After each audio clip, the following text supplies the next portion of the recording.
IPLന്റെ retention list പുറത്തു വന്നപ്പോൾ Malayali cricket പ്രേമികളെ ഏറ്റവും നിരാശപ്പെടുത്തിയത് യുവ സ്പിന്നർ വിഘ്നേഷ് പുത്തൂർ റിലീസ് ചെയ്യപ്പെട്ടതായിരുന്നു.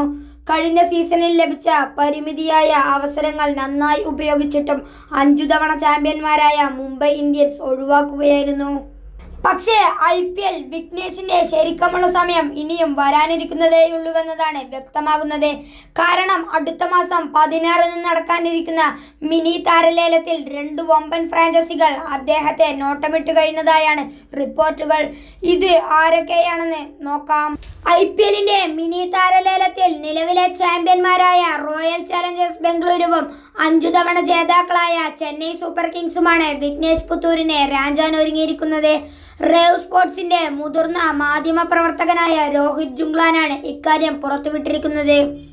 ഇതിഹാസ ഓഫ് സ്പിന്നറും ഓൾറൗണ്ടറുമായ R അശ്വിൻ വിരമിക്കുകയും മറ്റൊരു super spinner bowling all-rounder Ravindra ജഡേജയും ഒഴിവാക്കുകയും ചെയ്തതോടെ നിലവിലൊരു സ്പെഷ്യലിസ്റ്റ് ഇന്ത്യൻ സ്പിന്നർ പോലും CSK സംഘത്തിലില്ല. അഫ്ഗാനിസ്ഥാന്റെ നൂർ അഹമ്മദും സ്പിൻ ബൗളിംഗ് ഓൾറൗണ്ടർ ശ്രേയാസ് ഗോപാലുമാണ് ടീമിലെ സ്പിന്നർ ബൗളിംഗ് ഓപ്ഷനുകൾ. ഇതേ തുടർന്നാണ് ലേലത്തിൽ വിഘ്നേഷിനെ ചെന്നൈ നോട്ടമിടുന്നത്.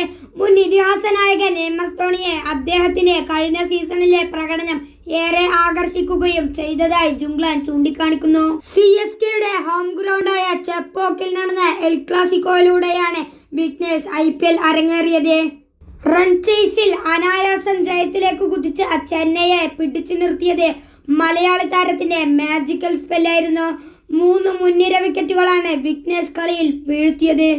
ആദ്യം CSK ക്യാപ്റ്റൻ രുദ്രാജ് ഗെയ്ക്വാദിനെ മടക്കിയ അദ്ദേഹം പിന്നാലെ വമ്പൻ അടിക്കാരായ ശിവം ദുബെ, ദീപക് ഹൂഡ എന്നിവരുടെയും വിക്കറ്റ് എടുത്തു. കളിയിൽ മുംബൈ തോറ്റെങ്കിലും വിഘ്നേഷിന്റെ പ്രകടനം അന്ന് ലോകം കൈയടിച്ചു. പക്ഷേ അതിനുശേഷമുള്ള മത്സരങ്ങളിൽ മുംബൈ ക്യാപ്റ്റൻ ഹാർദിക് പാണ്ഡ്യ അദ്ദേഹത്തെ വേണ്ട രീതിയിൽ ഉപയോഗിച്ചതില്ല. ഇത് വലിയ രീതിയിലുള്ള വിമർശനങ്ങളും വഴിയൊരുക്കുകയായിരുന്നു. അതേസമയം CSKക്കൊപ്പം RCBയെയും വിഘ്നേഷിന്റെ പ്രകടനം ആകർഷിച്ചിട്ടുണ്ട്. നിലവിൽ കൃണാൽ പാണ്ഡ്യയും സുയാഷ് ശർമ്മയുമാണ് അവരുടെ ടീമിലെ പ്രധാന സ്പിന്നർമാർ. അവരുടെ ടീമിലെ ഒരു ചെറിയ ഭാഗമായി വിഘ്നേഷിനെ എത്തിക്കാനാണ് RCBയുടെ പ്ലാൻ. കഴിഞ്ഞ മെഗാ ലേലത്തിൽ അടിസ്ഥാന വിലയായ 30 ലക്ഷം രൂപയ്ക്കായിരുന്നു വിഘ്നേഷിനെ മുംബൈ വാങ്ങിയത്. മറ്റു ഫ്രാഞ്ചൈസികളൊന്നും താല്പര്യം കാണിക്കാത്തതോടെ അദ്ദേഹത്തെ വളരെ അനായാസം വാങ്ങാൻ അവർക്ക് സാധിച്ചു. എന്നാൽ അടുത്ത ലേലത്തിൽ CSKയും RCBയും വിഘ്നേഷിനായി രംഗത്തിറങ്ങാൻ സാധ്യതയുള്ളതിനാൽ വിലയും ഉയരുമെന്നതിൽ സംശയമില്ല. 1-2 കോടിയെങ്കിലും താരത്തിന് ലഭിക്കുമെന്നതാണ് നമ്മളെല്ലാവരും പ്രതീക്ഷിക്കപ്പെടുന്നത്.